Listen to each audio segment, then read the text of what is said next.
রব্বুল আলামিন বলেন আর রহমান আল্লামাল কুরআন খালাকাল ইনসানা আল্লামাহুল বায়ান আশ-শামসু ওয়াল কমারু বিহুসবানি ওয়ান নাজমু ওয়াশ-শাজারু ইয়াসজুদান। জোরে বলুন আল্লাহু আকবার।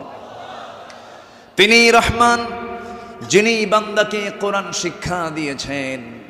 আবার ইয়াসিনে চলে যান, ইয়াসিন ওয়াল কুরআনিল হাকীম ইন্নাকা লামিনাল মুরসালিন আলা সিরাতিম মুস্তাকিম।